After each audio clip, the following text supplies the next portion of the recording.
Oh yeah, baby. Today I'm going to show you how to make rainbow cookies. And I've got a semi-homemade way to make them that cuts out about a quarter of the time. Oh yeah, don't you want one? Well, let's get to it. Okay, so you're going to need 1 box of almond paste, 1 box of Duncan Hines butter golden cake mix. Follow the recipe on the back, except substitute the water for half and half or heavy cream. Once everything is in the bowl, we add 2 teaspoons of almond extract as well. Mix it. Now we break apart our almond paste into little pieces because we're going to have to beat this until smooth. To make that process a little bit easier, I add in some of the cake batter and put it in a bullet. And this process is a little bit tedious and it doesn't always come silky smooth, but I also take a step further and use a hand mixer to break apart the pieces of the almond paste. It's going to look like that when it's done. Then we're going to pour it into our cake batter and fold it in gently. You don't really need to overdo this. Just a little bit, fold it 3 or 4 times. There's my little one. She always wants to help. What a cutie.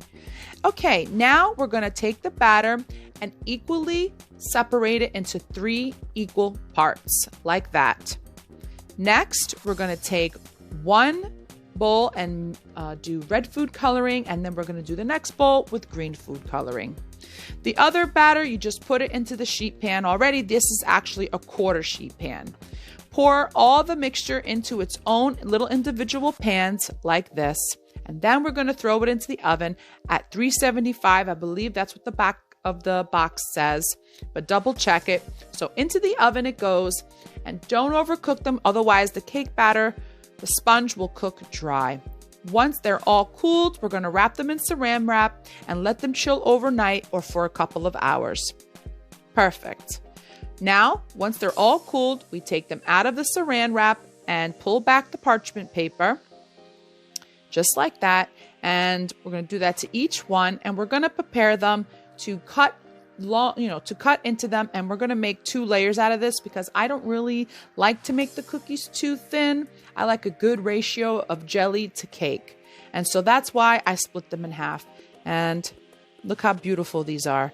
They're nice and golden and fluffy, not overcooked, definitely not dry. They're moist, but yet firm for chilling in the refrigerator. Much easier to handle. Beautiful. Here's the green one. Pull back the parchment paper. Be gentle with this process because it will break apart the cake. Even though it has settled into the refrigerator, you still want to handle the cakes gently. So here I show you that I split them in half.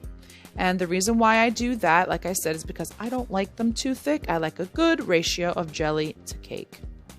Beautiful. And also, I also like to fill them with the raspberry and the apricot filling. You can do both, either or, whatever it is you like. My family likes both, so I do 1 of each. Over here, I got the Schmucker's jelly, the raspberry seedless jelly. I put on the first layer on the red layer goes first. Here's the apricot. I do the same thing. I spread it out. There's no need to heat it up. The spread's pretty good. The yellow sponge goes in the middle. And then we add the layer of raspberry. We add the layer of apricot on the other side. And then we finally put the last cake on top, which is the green. The green always goes on top. We're trying to keep it like the Italian flag here. Beautiful. I just use a simple butter knife. It's going to get a little sloppy, but that's okay. When they're all done, I'll show you how to cut them and make perfectly little rectangle bars. And that's it. We're almost done here. We're going to put the last layer on top. Beautiful. Now, after we layer this with the jelly and the cakes, we're going to wrap them again in saran wrap because we want this jelly to settle into the sponge so that when you cut them and then when you add the chocolate layers on top, it doesn't slip and slide everywhere. This right here is one of the most important steps. So wrap them tightly into the plastic. You can chill them overnight or you can chill them for about 2 hours. And that's it. I wrap them really good in the saran wrap because I don't want any of the cake to dry in the refrigerator because that will happen if you don't cover the cakes with plastic really well. Basically, you kind of want to make it airtight. And that's it. almost done here. You do each one like that, and it goes into the refrigerator. We do the next one, nice and tight. I think I got a little bit of OCD, but ready to go in the fridge. Okay, so now that they're chilled, we take them out of the plastic wrap, and we're gonna get ready to put the first layer of chocolate. I start with the red side up. I just do the one layer of chocolate. I peel back the parchment paper real nice and easy so I don't break the cake. And I use semi-sweet or milk chocolate. This one is milk chocolate. I put the morsels in a coffee cup, 30-second increments in the microwave till silky smooth. And I just use a simple butter knife to spread it out. It's not rocket science. It's pretty easy. And then if you have a dough cutter, aka scraper, you're going to just smooth out the chocolate a little bit. But this step isn't really necessary. I just, want it to look as pretty as possible. And then we're going to make this first layers of chocolate harden in the refrigerator. And there's the second one, nice and smooth. Now, once it's all hardened, we take off the parchment paper on the green side, flip it over, and we put the last layer of chocolate on the top. So actually the green part, like I said, goes on top. Perfect. Just spread out the milk chocolate or the semi-sweet chocolate or the dark chocolate.